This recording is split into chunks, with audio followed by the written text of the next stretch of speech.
Thanks, Erica. Hi, everyone. It's a really brilliant thing to be here today. I'm really pleased to be here. It's a pleasure. And it was a pleasure to be here yesterday as well and to hear all the fantastic presentations from yesterday and today. So thank you, Erica, and thank you to Strathclyde for having me. And I want to give a special thanks to Erica for her very sensitive interdisciplinary programming, which especially as a poet, I just feel as though the kind of creative and critical practice and scholarship that I see often doesn't necessarily come together, but it really does at BASN, especially with a poet in residence like Susan Richardson. So for any of you who might be leading conferences in the future or any kind of academic meeting, I would really recommend thinking about a poet in residence.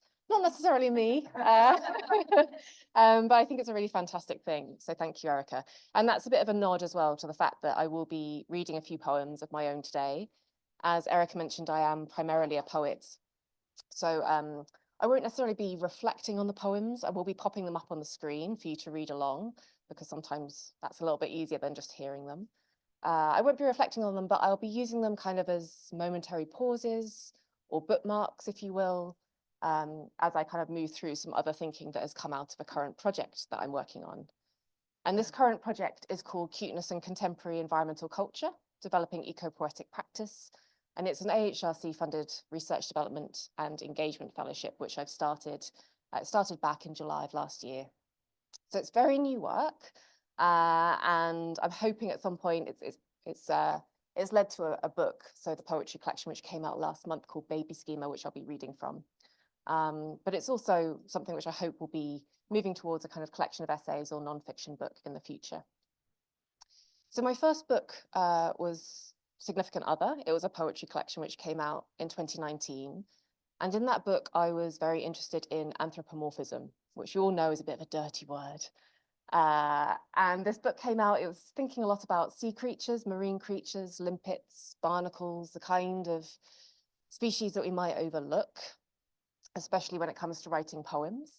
And I was playing with anthropomorphism, kind of exploring ways in which I could push anthropomorphism to such a limit and use it in such an exaggerated way as to kind of break it in the poems and see if it could draw attention to its own artifice to some extent.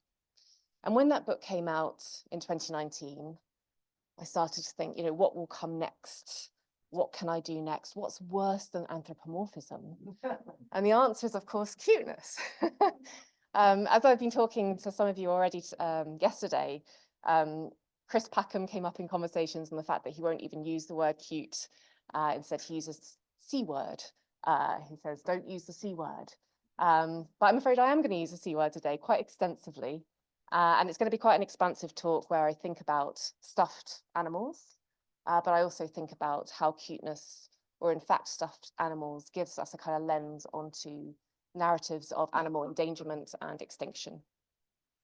Because I am a creative writing lecturer, I thought I would start in a slightly unorthodox way with a little exercise, a little writing exercise. Not expecting anyone to write a sonnet in hexameter or anything really super technical, but just some notes, if you will. And I'd like you to think about a stuffed animal. I'd like you to think about a stuffed animal perhaps from your childhood, or failing that, perhaps a stuffed animal that is important to a child that you know, perhaps if you have children, a stuffed animal that's important to them. And I'd like you just to write down its name, and then I'm going to give you some other prompts. So just for a few minutes. And maybe this animal has multiple names, I don't know. Or maybe it has one name.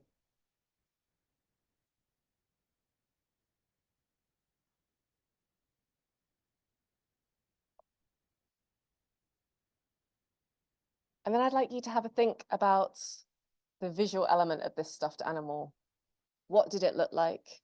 And to write down 3 words that perhaps encapsulate something of its appearance.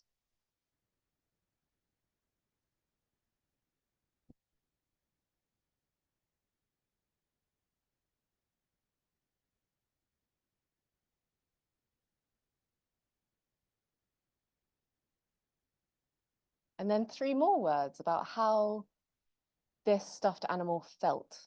And you might be thinking about the kind of texture of the stuffed animal in question. If it was a bear, maybe a kind of synthetic fur, or you might be thinking about how it felt to you picking this animal up. So thinking about feeling as well as touch with those three words.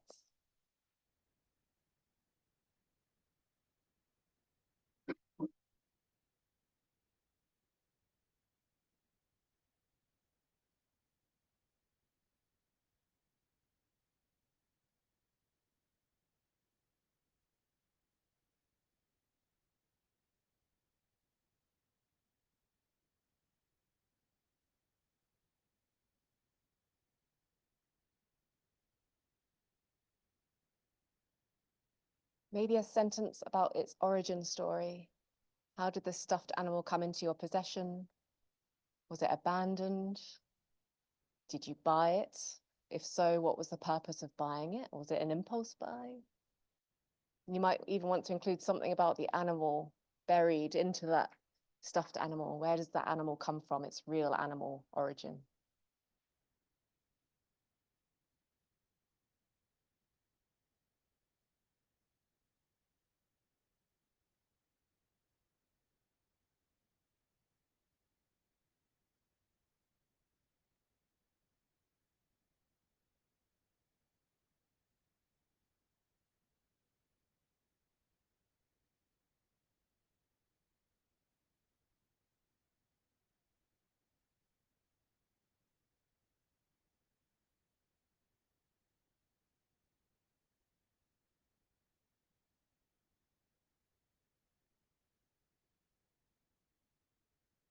And the last prompt is to think about your relationship to it now, if you do have a relationship to it now.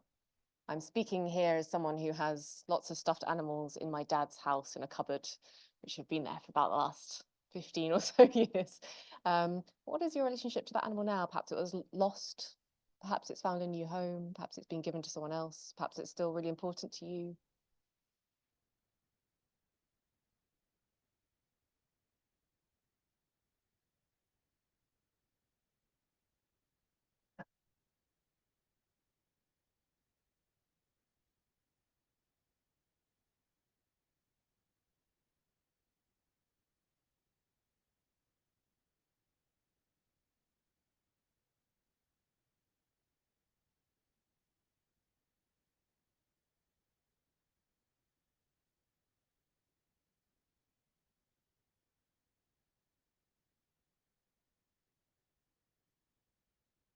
Okay, so thank you for humoring me. And perhaps there'll be room at the end of today's talk to have a chat about these if you so wish. So I'm going to start in a slightly different place than stuffed animals, but we'll get to stuffed animals very quickly. And we're going to begin with the poet Stevie Smith. She says, the water rat is pretty. Pretty is also the owl and the field, according to the poet Stevie Smith. In the pretty pool, the pike stalks his prey, and this is pretty too. Equally applied to nature's savage and serene ways, pretty begins to feel slightly ironic, the landscape carelessly observed. Pretty is petty, pretty is pitiful. It's an insufficient adjective, a blandishment so overused, it soon turns meaningless. Pretty comes, from my opinion, from the same dull family as nice, lovely, and cute. How then, in recent years, has cuteness managed to disorientate and spellbind me so?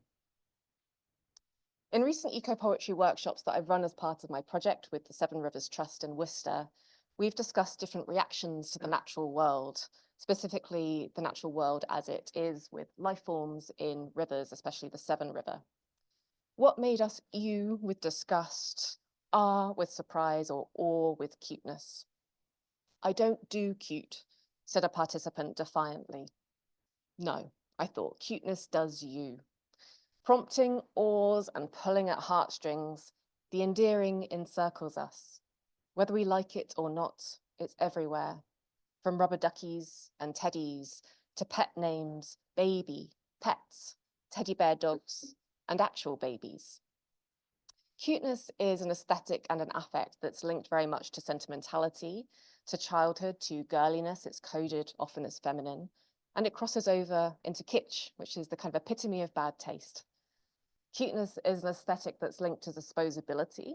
So rather than beauty, which is an aesthetic which suggests a certain permanence or significance, cuteness isn't really meant to be taken seriously. It's the frog bath sponge in the bathroom. It's the children's stickers, which gradually kind of unpeel and are thrown away. When we take all of this baggage around cuteness into the current moment, into our animal moment, and in particular into the environmental crisis, then cuteness begins to look even ickier. It begins to look really irrelevant, I would say, if not completely irreverent. But what interests me is the way in which cuteness is precious, or is thought of as precious in both senses of the word. So precious meaning twee and artificial, but precious also meaning what we find really adorable, what we love, and what we hold dear. Despite all this criticism, cuteness suggests a way of relating to the non-human or the more than human, often making animals not just neighbours, but cohabitants, and even when we think of the teddy bear, bedfellows. Last summer, seeking to better understand questions around taxidermy animals, extinction, and the dioramas which we find those taxidermied animals in, I took part in a conference at the Oxford University Natural History Museum. But getting there wasn't particularly easy. I was following Google Maps and I found myself suddenly in a fair negotiating a carousel, dodgems, stalls perfuming the air with candy floss. I had, in fact, witnessed or managed to kind of entangle myself in St. Giles's Fair in Oxford. I knocked into a bunch of polyester teddy bears up on the right-hand corner there. Obviously prizes for people who know their way around these kinds of games. I had unexpectedly joined the fair, but it wasn't so much an impediment as a welcome provocation. 4-foot teddy bears hung from awnings nearby, as did smiling octopuses with purple tentacles. On my way to learn about stuffed animals in the museum, I had inadvertently encountered others. When I first thought of writing eco-poetry and becoming perhaps a poet, I was an undergraduate student and I was at the University of Reading, and I remember being guided towards Jonathan Bate's definition of eco-poetry, which may be familiar to quite a few of you. So he describes eco-poetry as coming from the etymology of the word, eco in Greek meaning oikos, meaning home, and poesis meaning poesis meaning making. Many have subsequently interpreted eco-poetry as the making of a dwelling place. And as interesting and kind of wondrous as that definition might be, I've begun to be interested in whether eco-poetry can in fact be reflective of our actual homes, how we make our homes, and how these homes comprise diverse natures and diverse animals, involving companion animals, pets, cute pot plants, and dodo-patterned sofa cushions. Nature read in tooth and claw is often deemed to be worthier, weightier subject matter than nature that's doe-eyed and squishy.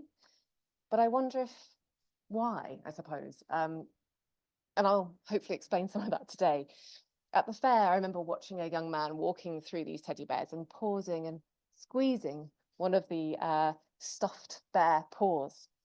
Though the stuffed toy might seem trivial, and I think it is to some extent, its existence, just like the black bear that I saw later on in the museum, or the hedgehog, which has recently been displayed anew, afresh, in the Oxford University Natural History Museum, has relevance in terms of conveying particular meaning in terms of our relationships with animals and our particular desires. Though John Berger probably wouldn't have thought much of stuffed animal toys in the same way that he didn't necessarily think much of pets, thinking them human puppets, I think they're worthy of consideration, fraught as they are with love, care, domination, and commodification. Forever, it appears. I wake and find it's day again. It happens every time. It makes no difference if I crush the day between my hands, or wring, or drop, or squish the day as if it were the frog. The frog bath sponge instinctively returns to its set shape. I watch its simple eyes, so soft, reopening like ours. Forever, it appears expecting to be taken care of. When we talk about cuteness, we often talk about Konrad Lorenz and we talk about baby schema, which is the title of the book that I'm reading from. Baby schema was identified by Konrad Lorenz, who was an anthropologist working in the mid-1900s.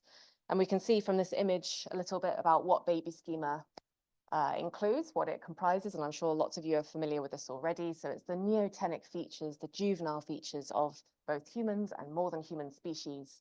The big eyes, the chubby cheeks, the softness of bodies, a roundness of body, and also a stubbiness of limbs. And he suggested, without using the word cute, I should say, he suggested that these features represent a vulnerability that in turn prompts us into a caregiving behavior. And in this way, the bond between child and parent is increased and bettered because of that vulnerability, because of what we would now call cuteness. What I'm interested in is how Lorenz's writing has become, I suppose, a bit of a blueprint for thinking about cute studies today, which is an area of scholarship that has emerged kind of from the mid-1990s onwards. So it's a relatively new area of scholarship, and it's coming from lots of different areas. So we are seeing cute studies both from kind of the sciences and with psychology, thinking about behavioral studies, sociology, anthropology, but also within the arts and humanities. So thinking about media studies, cultural studies, Japanese studies, and kind of questions around pop culture and media. So while some scholars have explored lovable robotic design, produced close readings of cuteness in Shakespeare's King Lear, I can give you the citation for that later, or sought to define Japanese kawaii, which is often translated as cute. Others have made empirical studies that demonstrate how viewing cute images of kittens and puppies on social media, in fact, lower our blood pressure and are good for productivity.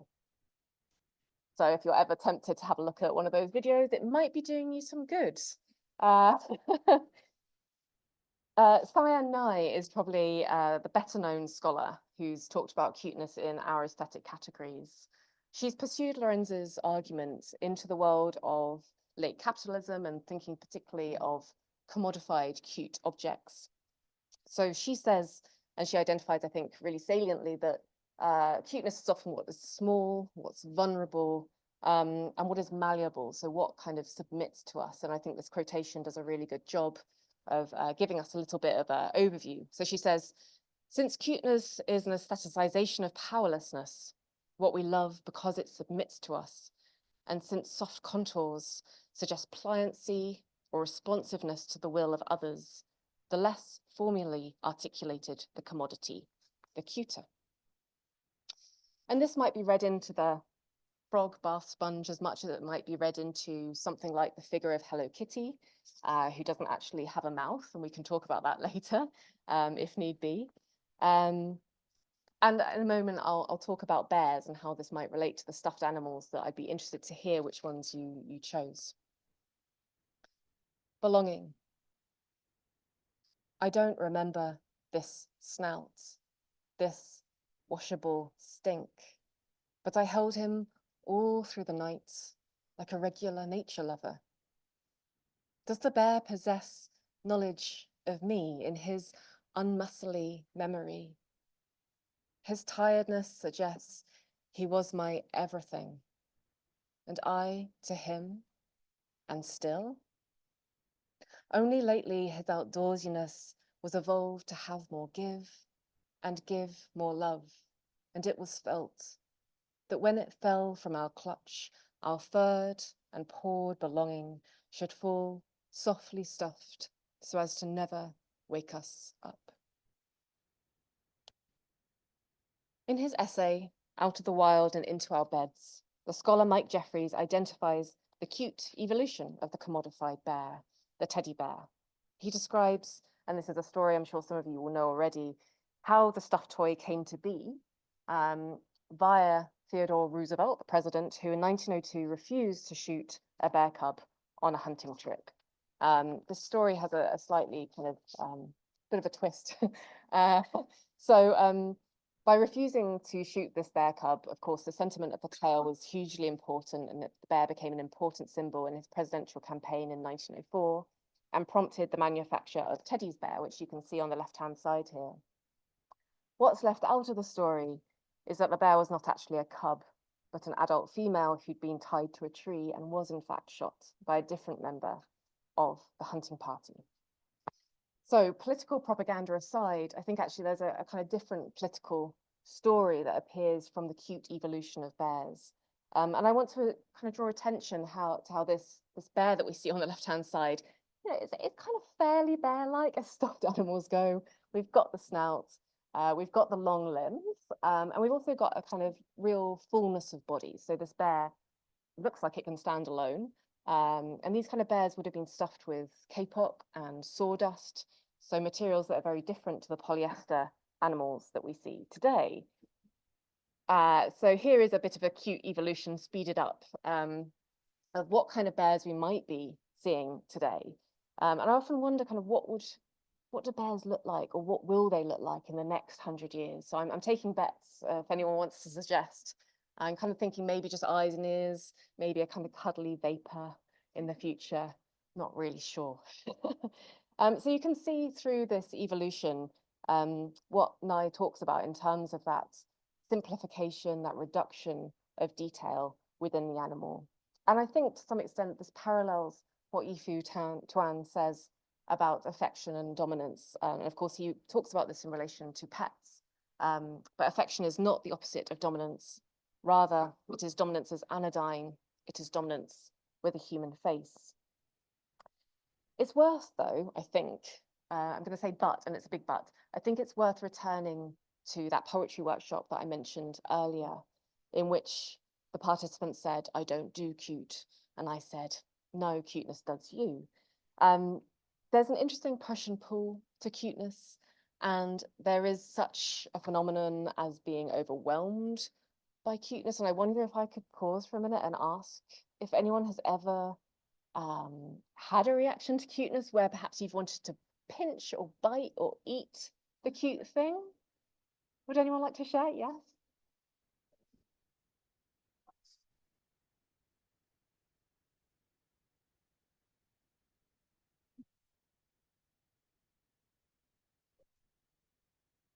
Right, right. And is there any particular behavior in the cat that's prompting that, or is it just catness? I mean, she's quite like friendly and loving cat, yes. Nice. Why not? Yeah. Any others? Any other anecdotes? Yeah. I think similarly with cats, but rather than the general catness, sometimes when they like extend the paw, I think I put it in my mouth.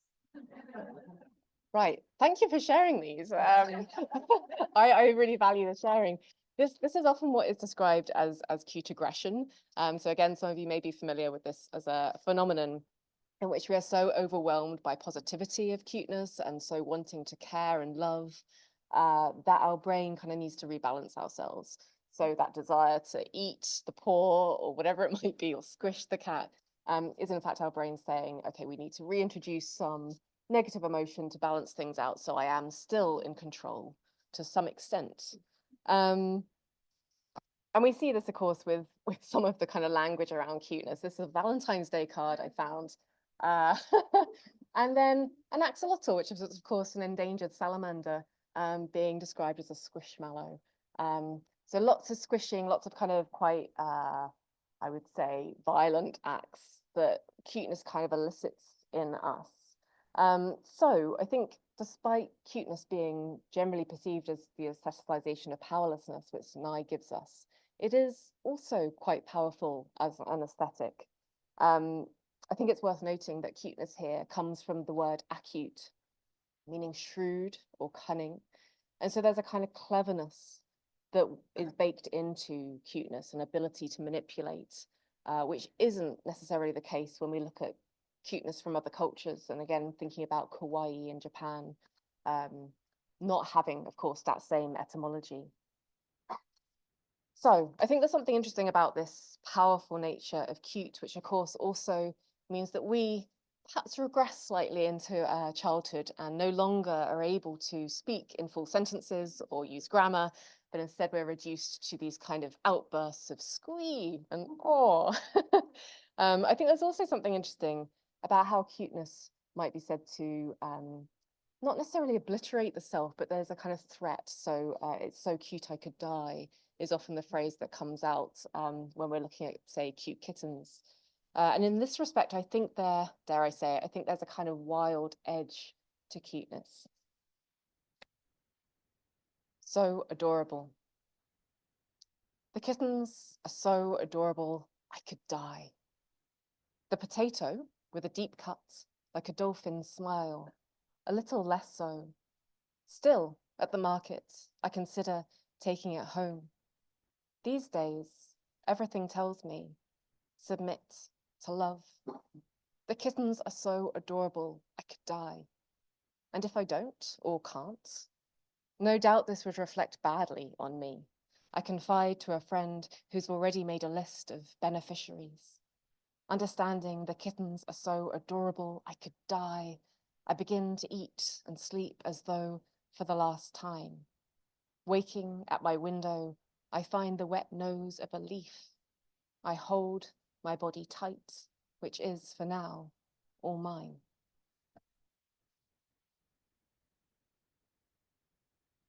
We can explore the power of cute, if we can kind of accept that phrase. We can explore the power of cute further by thinking about the ways in which stuffed toys, stuffed animal toys, seem to force us to buy them from shopping outlets. The quote I put up on the slide there is from Laurie Merish, who is something of a kind of leader in thinking around cuteness and commodification. She draws connections between cute sentimentality and maternal feeling, arguing that the latter became entangled with consumer desire in the proliferation of cute commodities. And this was especially kind of within the 1950s, where women were seen as a kind of new consumer audience to be targeted. It's not difficult, perhaps, to see how this plays out into an environmental context. And here I'm taking the idea of adoption quite seriously, I suppose. Not so long ago, I found an adoption certificate in my kitchen drawer. It had been kind of just put away quite clumsily between rubber bands and a toaster manual, I seem to remember. And I remembered that I had indeed adopted a giant panda cub called Rosemary from the WWF. When the certificate arrived, I remember so did a stuffed toy animal of a panda, as if it were a surrogate for the real thing. When I became a dysfunctional and ultimately negligent mother or adoptive mother to Rosemary, the little giant panda cub, I was likely responding to the conservation concerns, which I'm sure we're all aware of, which communicate the panda as a species at risk and to the panda as an appealing icon for saving nature more generally. And of course, since its inception in 1961, the WWF's logo has kind of shown a Lorentzian cutification of its own. So a little bit like the bears I showed you earlier on, back in 1961. I know it's not totally visible, but there are claws on the original giant panda, which, as you can see, gradually are lost, and the kind of differentiation in the eye is lost too, to create a more simplified logo by 2000. It's hard to believe that the culture associated with the panda, in which it is this kind of cute icon of conservation, hasn't had a part to play in the panda, in the population rise that we see with giant panda in recent years, which has risen by 17%, and has led to the fact that the International Union for Conservation of Nature no longer designate the panda as endangered. However, for all its promise, using a single cute animal as a figurehead for conservation has its problems, and we all know what those are. The British naturalist and television presenter Chris Packham again once said that he'd eat the last panda if it meant that conservation funding could be given out to species who perhaps needed it more, or just weren't receiving any funding whatsoever. His provocative statement is symptomatic of the panda's dominance in public conservation discourse, but also of wider concerns regarding charismatic megafauna. In our current moment, we might ask whether the survival of the fittest really applies anymore, or whether it's the survival of the cutest. The pitch. Because rhinos haven't adopted the small muscle responsible for puppy dog eyes, the species goes bankrupt. Its regional stores close down. How are we to survive this difficult climate of you being so very uninterested in me. When you turn away in bed, all I can do is baby the pitch of my voice. The body's an amazing thing, instinctively rebranding itself to keep, if not increase, your investment. The bear became a toy bear, later a cartoon of the toy. It's key to discover a need nobody knows that they have. In the dark, I tug on your sleeve.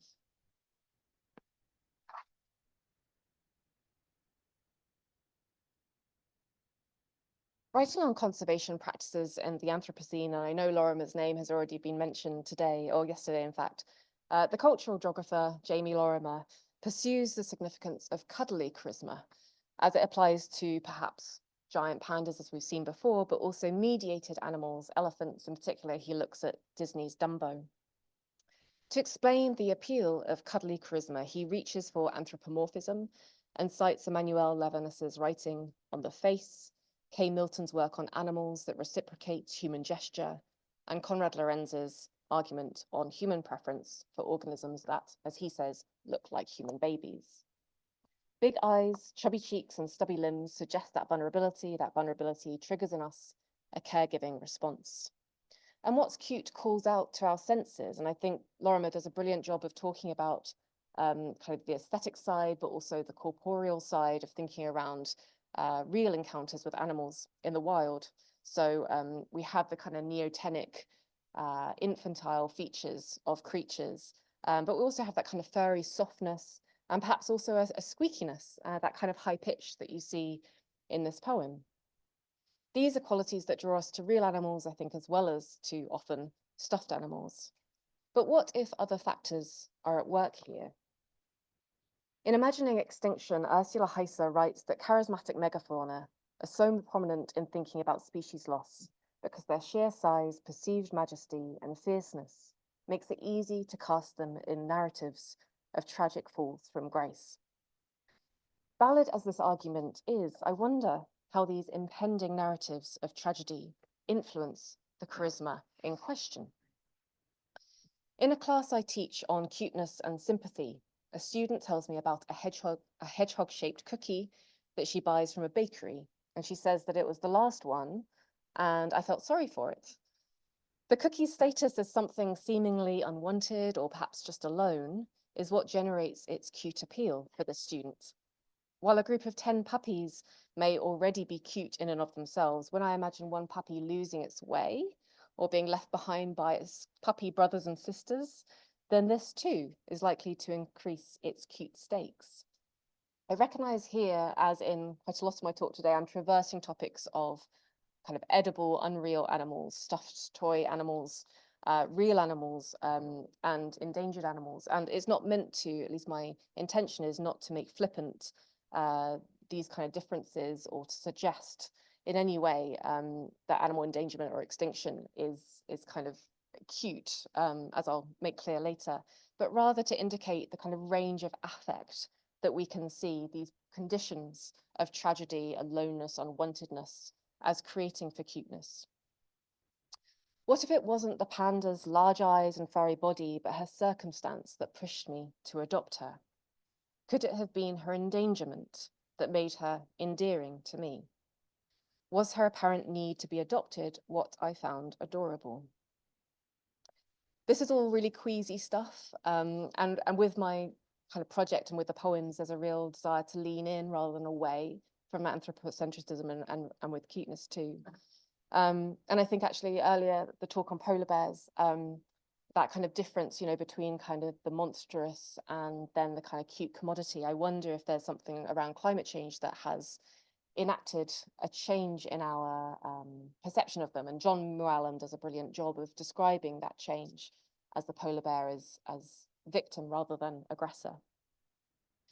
When we also think about, so again, it's a huge range of animals in this talk, but when we think about kind of an orphaned fawn like Bambi, there's something I think here about vulnerability that draws us closer just by the sheer fact that we know that Bambi is an orphan. So my suggestion here is that vulnerability draws us closer.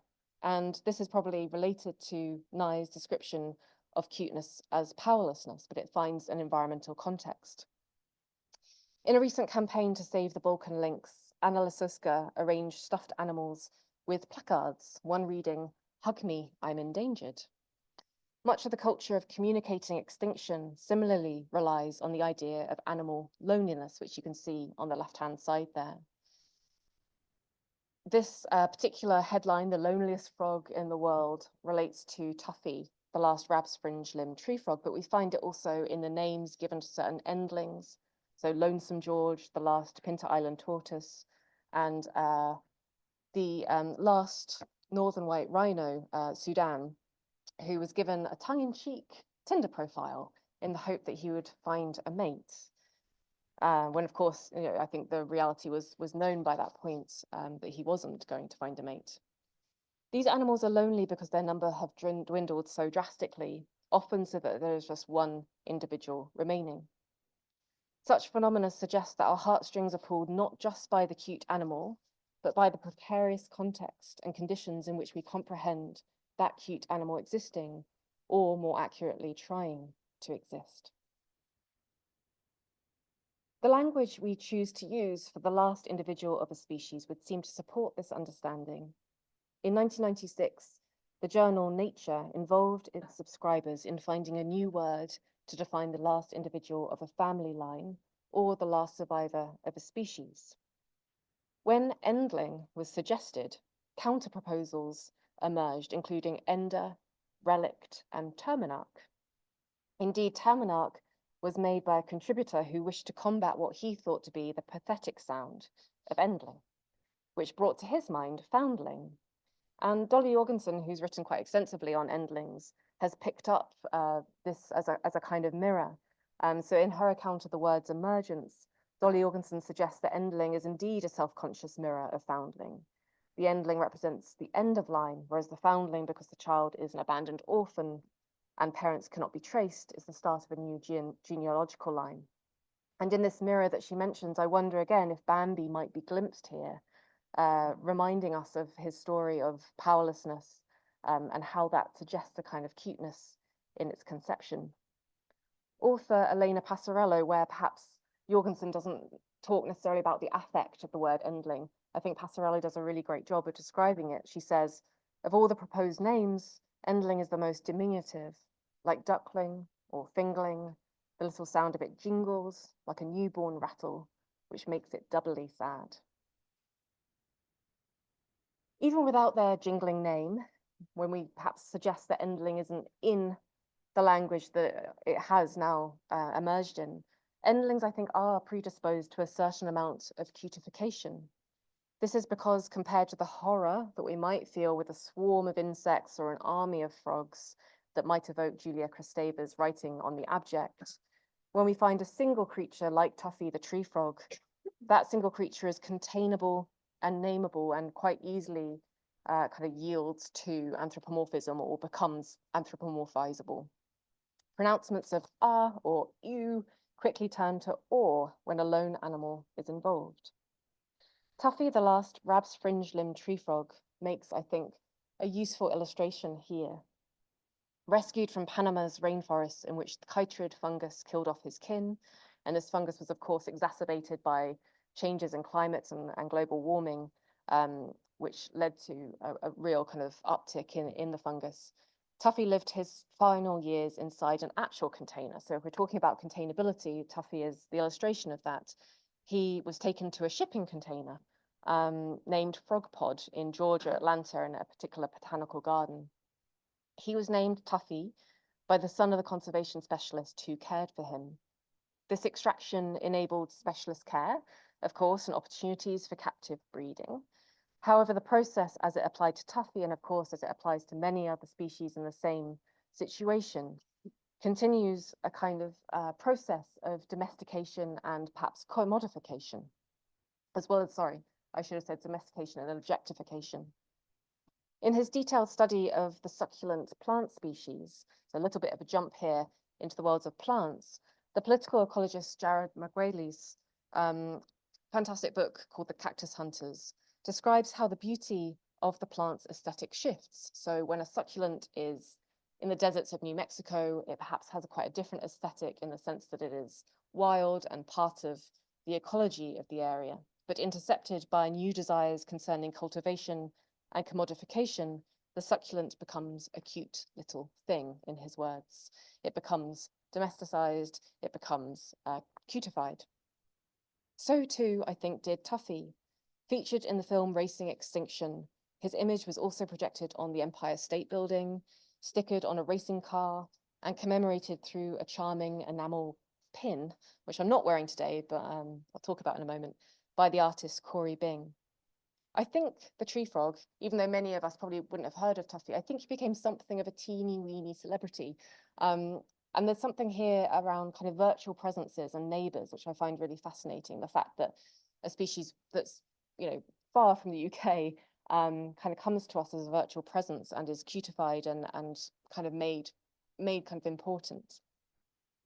It would seem that the circumstances of dying out has the potential to give a new figurative lease of life to species not generally deemed cutely charismatic, such as this tree frog. This tree frog is going extinct, and so you should prepare yourself for sadness. This is what they told the woman. What kind of sadness? The woman asked, but they had already closed the door. She and the last of the species were to have exactly 3 minutes together. On a small square of moss, the tree frog sat stillish, as if it were a jelly doorstop. Each of its eyes stared like a magic 8-ball. She picked up the frog. Already 1 minute had passed. Is it a crying kind of sadness? She asked, directing the question to the amphibian. Most likely, one eye responded. The other eye concentrates and ask again. There had been a time when the magic 8-ball was easy to spot in people's homes, all manner of shops. Now she realized she hadn't seen one in years. From somewhere in the room, a croak alarm began to sound, which seemed, even to her, insensitively chosen. The frog shut down its eyes. The woman thought about shaking it gently to a question she would formulate later, but it was time to go. I'm sorry for your loss, she said so quietly she could have been talking to herself. Cuteness is an aesthetic that we live with day to day.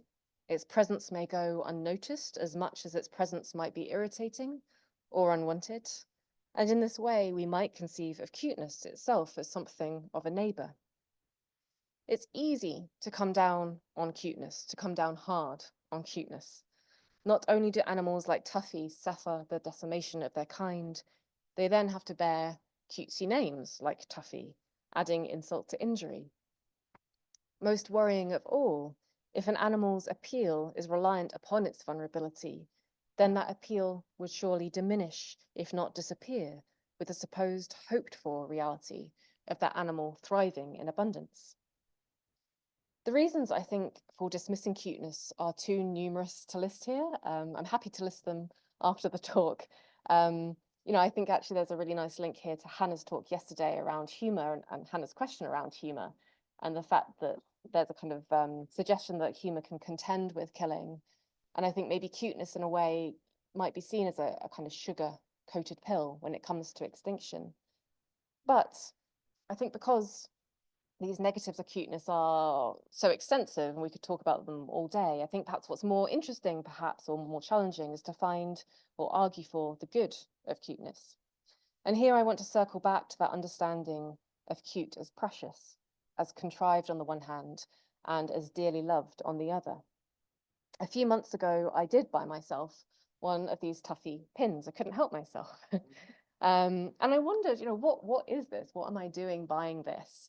Is it a symbol of commemoration? Is it a symbol of commodification? What exactly was I doing? And if it was a symbol of commemoration, what exactly was I commemorating?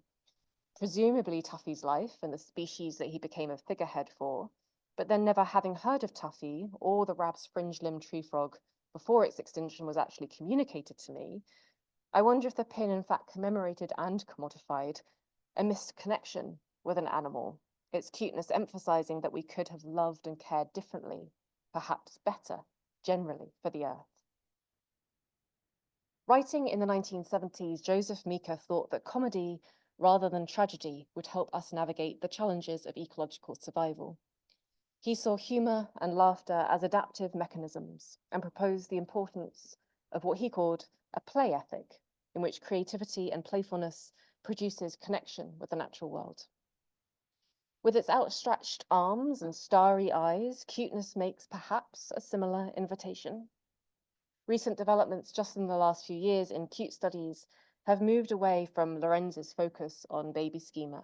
Scholars such as Joshua Paul Dale, Jonathan Haidt, and Gary Sherman find cuteness promoting a wider sense of social connection. Studies have shown that it expands our moral circle to persons, animals, and entities otherwise unconsidered. And this particularly comes into Haidt and Sherman's essay, which looks at disgust as a possible opposite of cuteness and the ways in which cute entities are mentalized. So we tend to give them more mind than we do entities that we find disgusting. So in this way, cuteness might be said to boost the chances of positive interaction. And in this manner, I wonder if cuteness could shift our identities in relation to ecological crisis, re-empowering us to be loving and responsive protectors of more than human species. In this way, cuteness might be useful to us, not necessarily in terms of thinking about animals differently or framing animals differently, but in thinking differently about ourselves and what it is to be human. In speaking today, I've indicated the way in which the lens of cute studies can be brought to bear in our thinking around non-humans, how the cuteness of stuffed animals mediates real animals, and perhaps vice versa. Stuffed animals are gateway animals. They are the animals we hold, speak to, and play with as children before we might be allowed companion animals, trips to the zoo, perhaps, and hopefully wild encounters with animals in parks, gardens, and elsewhere. Stuffed animals, therefore, are at the beginning, and they are also at the end. When a species disappears from the world, some species don't entirely disappear. And this is, if you can read the caption, Dinky the dodo bird. They don't entirely disappear because they are reincarnated via the imagination. We might find the species in a museum case, as much as we might see it on the shelves of a toy shop. And with that in mind, I'm just going to finish on a final poem, which is called No Show. No Show. In the rhododendron's shadow, Alejandro dropped his rainbow-glittered dodo. Cheerio, the robin calls. YOLO calls the dodo. From the pigeon's geno comes a unicornucopia of dodoistic echoes and donos. A woman cries out, dodo, for her far-fetching Fido, lost looking on the slip road. 2 starry and a stone's throw from Piazza del Duomo, you'll find the Casa Dodo, with an etching of a dodo hanging solo from the dado, permanently closed. Thank you very much.